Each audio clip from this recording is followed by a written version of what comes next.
never forget that night. It was almost 3 in the morning and I was lying in bed wide awake. You know those nights when you just can't sleep no matter how hard you try? That was me. I'd just finished a double shift at the hospital, and my mind was still racing with everything that had happened during the day. I work as a doctor in the emergency room, and some days are just harder than others.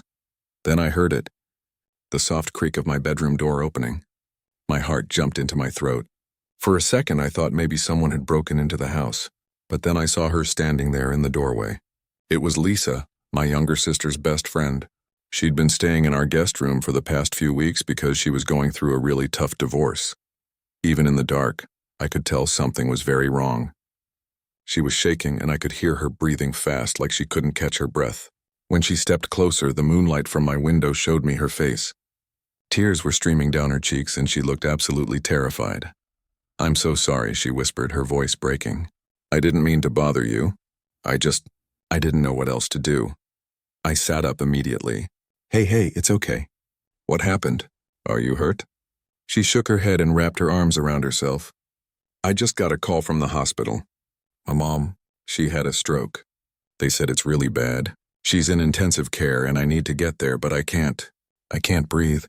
I feel like I'm dying." As a doctor, I recognized what was happening right away. She was having a panic attack.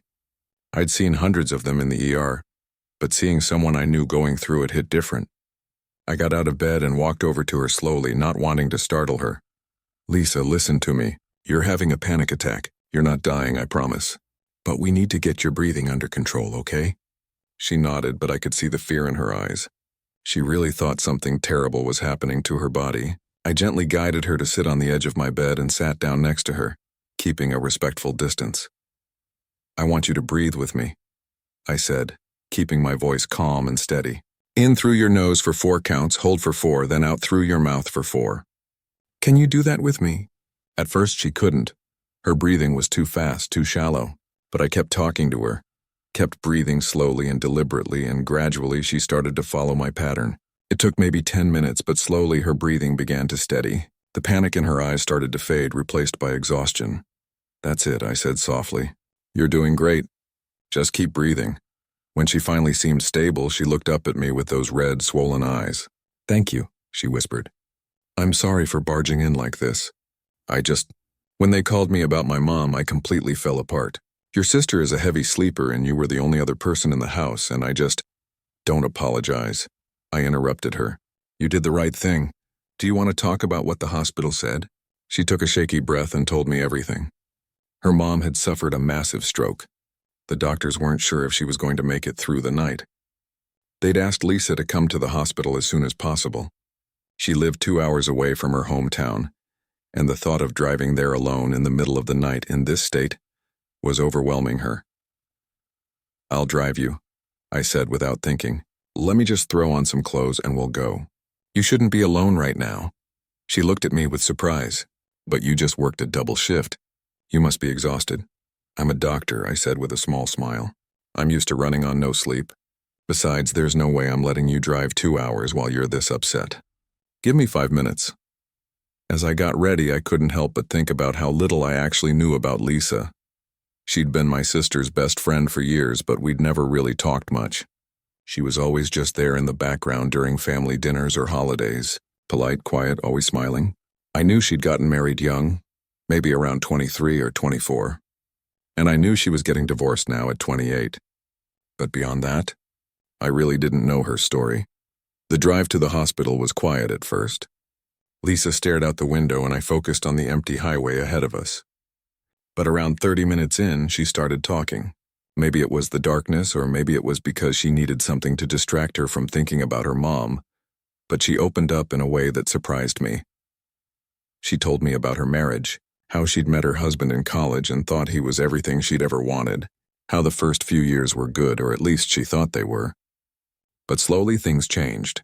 He became controlling, critical. Nothing she did was ever good enough. He didn't hit her, she was quick to clarify, but the emotional damage was just as real. She'd lost herself trying to be the perfect wife for someone who would never be satisfied. "I don't even know who I am anymore," she said quietly. "I spent 5 years trying to make him happy, trying to fix whatever was broken in our marriage. I gave up my friends, my hobbies, even my relationship with my mom because he said she was too interfering. And now she's dying and I wasted so much time. Her voice broke and fresh tears started falling. I didn't know what to say. What do you say to someone carrying that much guilt and pain? So I just reached over and briefly squeezed her hand. You're here now, I said. That's what matters. She looked at me and something passed between us in that moment. I can't really explain it. It wasn't romantic or anything like that. It was more like recognition. Like two people who'd been carrying heavy loads alone suddenly realizing they didn't have to do it by themselves anymore. I found myself opening up too, which was weird because I'm usually pretty private. I told her about my own struggles, how working in the ER was burning me out, how I'd broken up with my girlfriend 6 months ago because I couldn't balance my job and a relationship, how I was starting to feel numb to everything, like I was going through the motions of life without actually living it. I save lives every day, I said, but I can't seem to figure out how to save my own. Lisa nodded like she understood exactly what I meant. We're both kind of lost, aren't we? Yeah, I admitted. I guess we are. We spent the rest of the drive talking about everything and nothing. She told me about how she used to love painting, but gave it up when her husband said it was a waste of time. I told her about how I'd wanted to be a musician before medical school, but my parents pushed me toward something more practical.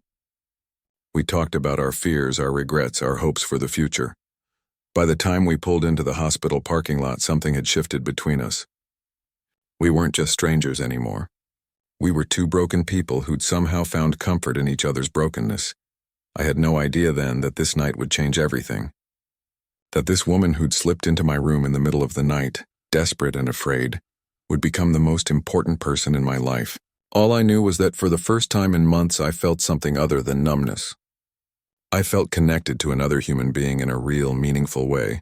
And that feeling, that moment of connection at almost 3 a.m, would become the foundation of something neither of us expected, but both of us desperately needed.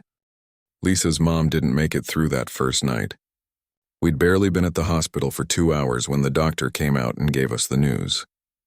I watched Lisa crumble right there in the waiting room. She didn't scream or sob loudly. She just collapsed into herself. Like all the strength holding her together had suddenly vanished. I caught her before she hit the floor and held her while she cried silently into my shoulder. The next few days were a blur. I called in to work and took emergency leave, something I never did. But I couldn't leave her alone. Her soon-to-be ex-husband didn't even show up to the funeral, said he'd already moved on and didn't think it was appropriate for him to be there. Can you imagine that? The woman he'd promised to love forever had just lost her mother, and he couldn't even show up to support her for one day. My sister Jenny was grateful I was helping Lisa, but I could tell she was also confused. Since when are you two so close? She asked me one afternoon while Lisa was meeting with the funeral director. I'm just helping her through a hard time, I said. Jenny gave me this look, like she could see something I wasn't ready to admit yet. Just be careful, she said. She's vulnerable right now. I brushed it off at the time, but her words stuck with me. Was I taking advantage of Lisa's vulnerability? I didn't think so. I genuinely cared about what she was going through. But Jenny's warning made me more aware of the line I shouldn't cross. After the funeral, Lisa moved back into our guest room. She had nowhere else to go. Her apartment was still technically shared with her husband until the divorce was final, and she couldn't bear the thought of being there.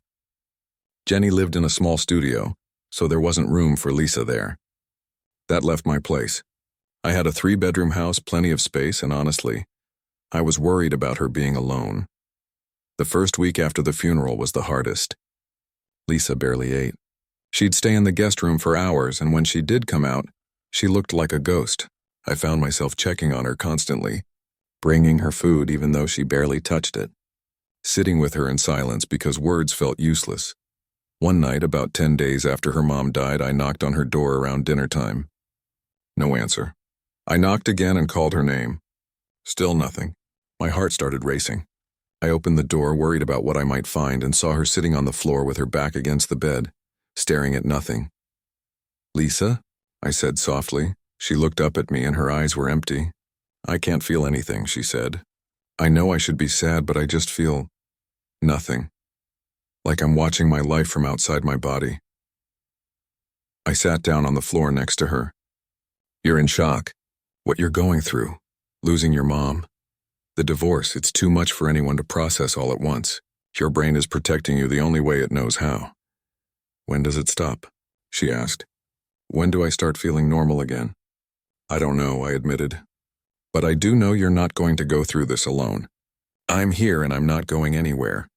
She leaned her head on my shoulder and we just sat there on the floor together. I don't know how long we stayed like that. Maybe an hour, maybe more. But something about that moment felt significant, like we were both acknowledging that we needed each other. Over the next few weeks, I watched Lisa slowly come back to life. She started seeing a therapist twice a week.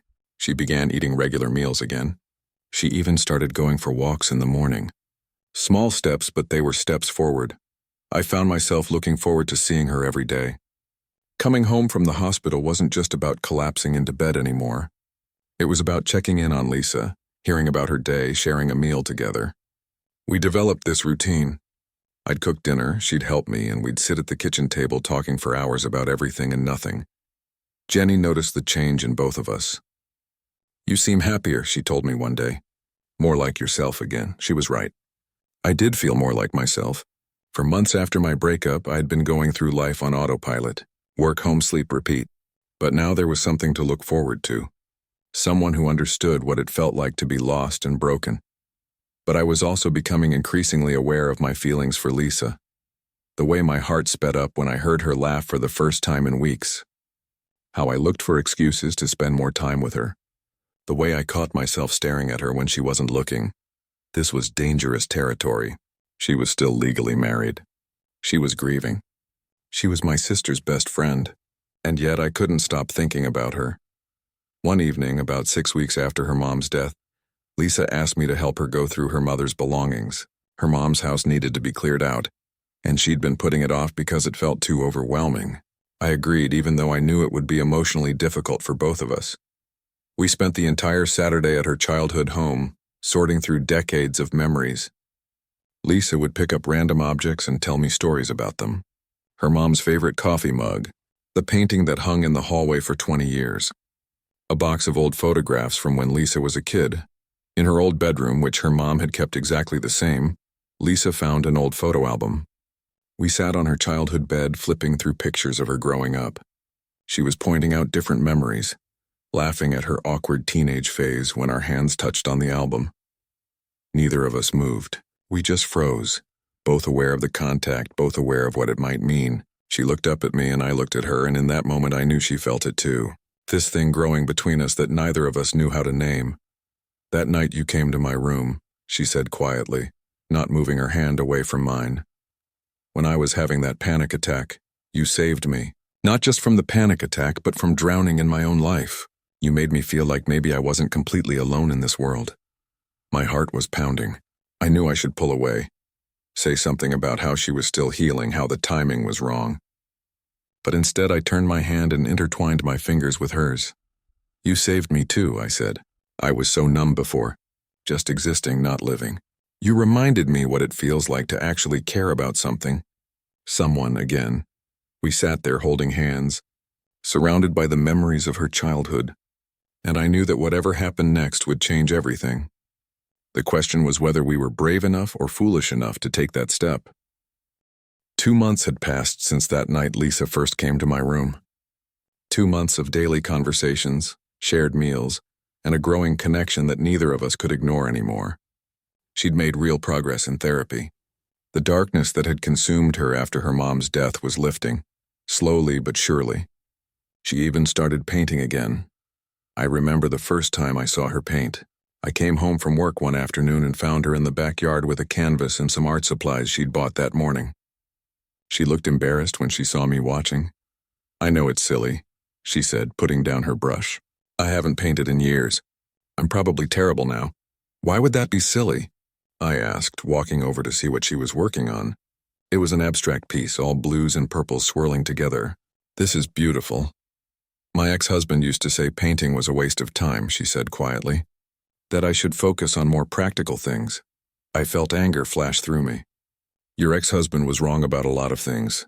She smiled at me and something in her eyes made my breath catch. Yeah, she said. He was. After that day, painting became her therapy. She'd spend hours in the backyard with her canvas, and I loved watching her get lost in her art. She looked peaceful when she painted, like she'd finally found a piece of herself she'd lost somewhere along the way. But with her healing came a new complication. The more she became herself again, the harder it was for me to ignore my feelings. I was falling for her, and I knew it. Every smile, every laugh, every meaningful conversation just pulled me deeper. Jenny had started asking questions. "You two spend a lot of time together," she said one evening when Lisa was out with her therapist. "She's going through a hard time," I said, not meeting her eyes. "It's more than that, though, isn't it?" Jenny pressed. "You like her." I couldn't lie to my sister. "Yeah," I admitted, "I do, but nothing's happened. I know the timing is terrible." Jenny sighed. "Just be careful. She's still married, she just lost her mom, and she's my best friend. If this goes wrong, it's going to be messy for everyone." "I know," I said. "Trust me, I know. But knowing something and being able to control your feelings are two different things." The tension between Lisa and me kept growing. We'd find excuses to touch each other, a hand on the shoulder, sitting close on the couch, little moments that felt charged with something unspoken. The night everything changed started innocently enough. It was a Friday evening, and we'd decided to order pizza and watch a movie at home. Just a normal night, nothing special. But somewhere between the pizza arriving and the movie ending, things shifted. We were sitting on the couch closer than usual. Lisa had her legs tucked under her, and she was wearing this comfortable sweater that made her look so soft and vulnerable. The movie ended, but neither of us moved to turn off the TV. We just sat there in the flickering light. "Can I ask you something?" Lisa said, turning to face me. "Anything. Why are you doing all this for me? Really?" I could have given her a safe answer. Could have said I was just being a good friend, that anyone would do the same. But I was tired of pretending. Tired of fighting what I felt. "Because you matter to me," I said. "More than I expected. More than I probably should admit." She held my gaze. "You matter to me too. So much that it scares me." "Lisa," I started, but she cut me off. "I know what you're going to say. That I'm vulnerable. That I need time to heal. That my divorce isn't even final yet. I've thought about all of that, trust me. But here's the thing. When I was married, I felt alone every single day. And since that night I came to your room, even through all the grief and pain, I haven't felt alone once. You've been there for me in ways my own husband never was." My heart was racing. "I don't want to take advantage of you being in a difficult place." "You're not," she said firmly. "I'm not some broken thing that needs to be protected. Yes, I've been through a lot. Yes, I'm still healing, but I'm also a grown woman who knows what she feels. And what I feel is that you're the first person in years who's made me feel seen. Really seen." We were inches apart now. I could feel her breath on my face. Every logical part of my brain was screaming at me to back away, to wait, to not complicate things. But my heart was louder. "I care about you so much," I whispered, "but I'm terrified of messing this up." "Then let's not mess it up," she said. "Let's just be honest about what this is." And then she kissed me. Or maybe I kissed her. I'm still not sure who moved first. But suddenly we were kissing, and it felt like everything I'd been holding back for weeks was pouring out in that moment. It wasn't just about attraction. It was about connection, understanding, and two people who'd been looking for something real finally finding it in each other. When we finally pulled apart, we were both breathing hard. Lisa rested her forehead against mine. "What do we do now?" she whispered. "I don't know," I admitted, "but I know I don't want to pretend anymore." We talked for hours that night about what this meant. We both knew it was complicated. Her divorce wasn't final for another 4 months. Jenny would have opinions. People would judge the timing. But we also couldn't deny what had grown between us. We decided to keep it quiet for a while, not because we were ashamed, but because we wanted to figure out what we were to each other without outside pressure. We needed space to see if this connection was real or just a product of circumstance. Over the next few weeks, we existed in this secret world of stolen moments. Kisses when we knew Jenny wasn't around. Late-night conversations in my room. Holding hands under the table during family dinners. It felt like we were teenagers sneaking around, and honestly, it was kind of exciting, but I'd be lying if I said I didn't feel guilty. Every time Jenny talked about how glad she was that her brother and best friend were getting along, I felt like I was betraying her trust. Every time Lisa smiled at me across the room and I couldn't smile back the way I wanted to, it felt wrong. We both knew this secret couldn't last forever. Eventually, we'd have to tell people. Eventually, we'd have to face the judgment and the questions. But for those few weeks, we let ourselves exist in our own little bubble, and I'd never felt happier or more terrified in my life. Looking back now, I realized that keeping it secret was a mistake. But at the time, it felt like the only way to protect something precious and new. We were so afraid of outside opinions destroying what we'd found that we tried to hide it from the world. We should have known that secrets always have a way of coming out. We managed to keep our secret for almost 3 months. 3 months of hidden smiles, secret touches, and pretending to be just friends when anyone else was around. It was exhausting and thrilling at the same time. But looking back, I realize how naive we were to think we could keep something this big hidden forever. The truth came out in the most ordinary way possible. I'd let Jenny borrow my laptop because hers was being repaired. She needed to check some work emails and I didn't think twice about it. Why would I? There was nothing suspicious on my laptop. Or so I thought. What I forgot was that my phone was synced to my laptop. So when Lisa texted me that afternoon, the message popped up right on the screen while Jenny was using it. Can't wait to see you tonight. I love you. Jenny told me later that she stared at that message for a full minute trying to make sense of it. Maybe it was a mistake. Maybe it was meant for someone else. But then she saw the previous messages. Weeks of conversations that made it crystal clear what was happening between her best friend and her brother. She confronted me as soon as I got home from work. I walked in the door to find her sitting at the kitchen table with my laptop open in front of her. The look on her face told me everything. How long? She asked, her voice tight with anger. I closed my eyes. Jenny, I can explain. How long have you been lying to me? She demanded, standing up. How long have you two been sneaking around behind my back? 3 months, I admitted. But it's not what you think. We weren't trying to hurt you. Then what were you trying to do? She was almost yelling now. She's going through a divorce. She just lost her mother. And you thought it was a good idea to start something with her when she's at her most vulnerable?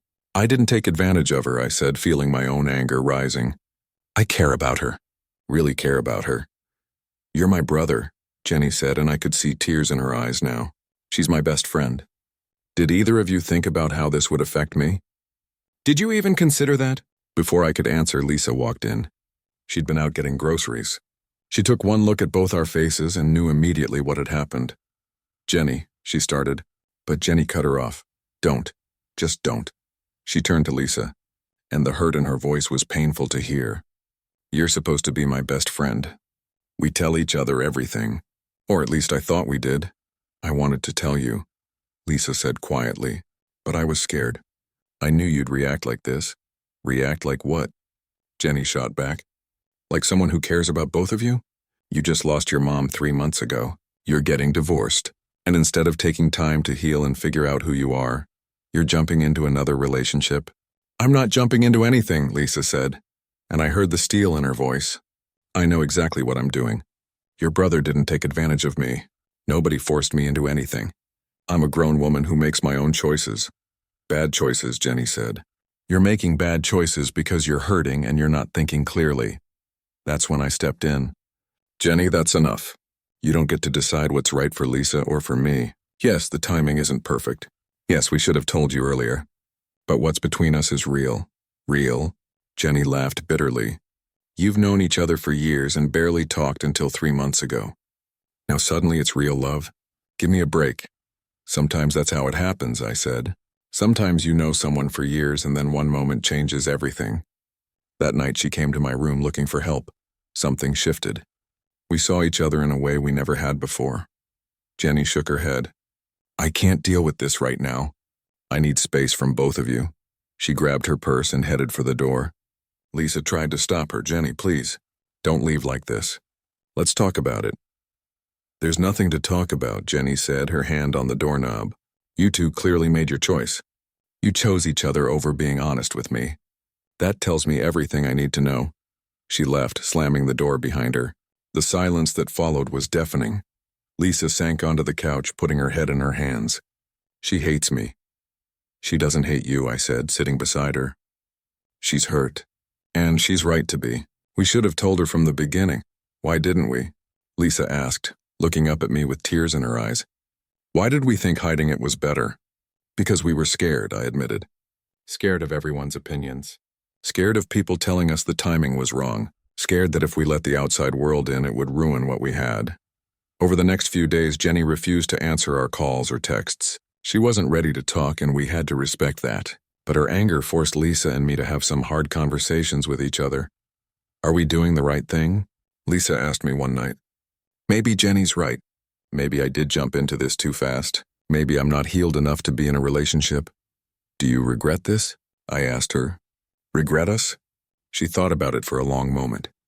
No, she finally said. But I'm scared. What if I'm using you as a distraction from dealing with my grief? What if this is just a rebound and I'm going to realize that in 6 months and break your heart? Those are fair questions, I said. And honestly, I've thought about them too. But here's what I know. When I'm with you, I feel more myself than I have in years. You make me want to be better. And yeah, maybe the timing isn't perfect. Maybe we're both still figuring things out. But I'd rather figure it out together than apart. What if we mess this up? She asked. Then we mess it up, I said. But at least we tried. At least we were honest about what we felt. We decided to see a therapist together. Not just a couples therapist, but someone who could help us figure out if what we had was healthy, or if we were just two broken people clinging to each other.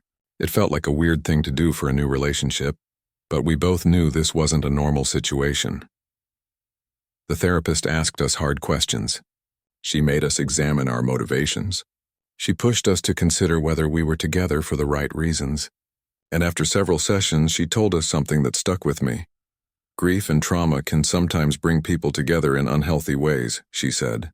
But they can also strip away all the pretense and let two people see each other clearly for who they really are. The question isn't whether the timing is perfect.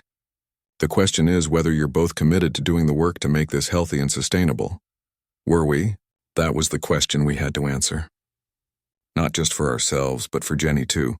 Because if we were going to move forward with this, we needed to prove that it was real, that it was healthy, and that we weren't just two lost people using each other to avoid dealing with our pain. 6 months after Jenny found out about us, things had changed in ways I never could have imagined that night Lisa first came to my room. Some changes were painful, some were beautiful, and all of them were necessary. Lisa's divorce was finally finalized. The day the papers came through, she didn't celebrate. She just sat quietly for a while, processing the end of that chapter of her life. Then she looked at me and said, "I'm ready to start fresh now, really fresh." She'd moved into her own apartment a month earlier. It was small, but it was hers. She'd painted the walls herself, filled it with her artwork, and created a space that reflected who she was becoming. Not who she'd been in her marriage, not who she'd been while grieving, but who she was choosing to be now. I was so proud of her. Watching her rebuild herself had been incredible. She'd continued therapy, dealt with her grief properly, and worked through her divorce without using me as a crutch. We still saw each other regularly, but she'd proven to herself and to everyone else that she could stand on her own 2 feet. As for Jenny, well, that took longer. She didn't speak to either of us for 2 months. Every time I tried to reach out, she'd give me one-word responses or ignore me completely. It hurt more than I expected. Jenny and I had always been close, and losing her over this felt like losing a piece of myself. The breakthrough came from an unexpected place. Lisa had her first art show at a small local gallery. She'd been working toward it for months, creating piece after piece that told the story of her journey through grief and healing. She invited Jenny even though she wasn't sure she'd come. I was standing in the gallery on opening night, nervous for Lisa and sad that Jenny wasn't there to share this moment. Lisa's paintings were displayed on white walls, each one telling a different part of her story. And then I heard Jenny's voice behind me. "Is that one about Mom?" she asked. I turned around, shocked to see her there. She was standing in front of a painting titled 2:47 a.m. It was abstract, mostly dark blues and grays with a single point of warm golden light in the center. Lisa came over, looking just as surprised as I felt. "Yeah," she said quietly. "That's about the night I lost her. The dark parts are the grief and the fear. And that light." She glanced at me. That's the moment I realized I wasn't going to go through it alone. Jenny stared at the painting for a long time. Then she said, "I didn't understand it before. What happened between you two? I thought it was about timing, about you being vulnerable and him taking advantage of that. But it wasn't, was it? No, Lisa said. It was about two people who were both lost finding each other. The timing wasn't perfect, but sometimes life doesn't wait for the perfect moment. Jenny turned to both of us. I was angry because I felt left out. Like you'd created this whole relationship and I wasn't part of it. You're my brother and my best friend, and suddenly you had this secret world I wasn't allowed into. I'm sorry, I said. We should have been honest with you from the start. We were wrong to keep it secret. You were, Jenny agreed. But I was wrong too. I made your relationship about me when it wasn't. I couldn't see past my own hurt to recognize that you two were actually good for each other. Lisa started crying. I've missed you so much. Jenny hugged her, and I saw my sister crying too. I missed you too. Both of you.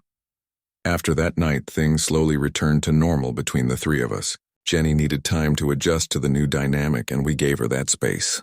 We had family dinners again. Jenny and Lisa started having their girls' nights, and gradually the tension faded. On the 1-year anniversary of the night Lisa first came to my room, I asked her to come over at exactly 2:47 a.m. She thought I was crazy, but she showed up anyway, looking sleepy and confused. I led her to my bedroom, where I'd set up candles and had music playing softly. She looked around, not understanding what was happening. What is all this? She asked. I took her hand and looked into her eyes. 1 year ago tonight, you slipped into this room at 2:47 in the morning. You were scared, hurting, and looking for help. But you gave me something that night, even though you didn't know it. You gave me purpose. You gave me a reason to feel again. You showed me what real connection looks like. I got down on one knee and her hand flew to her mouth. I know we haven't been together that long in the traditional sense. I know people might say it's too soon. But when you know, you know. You're my best friend, my partner, and the person I want to spend the rest of my life with. Will you marry me? She was crying and laughing at the same time. Yes, she said. Yes, absolutely yes. I slipped the ring on her finger and we held each other in that room where everything had started. It felt right, coming full circle like this. We got married 8 months later in a small ceremony with close friends and family. Jenny stood beside Lisa as maid of honor, just like it should be. During the ceremony, Lisa say,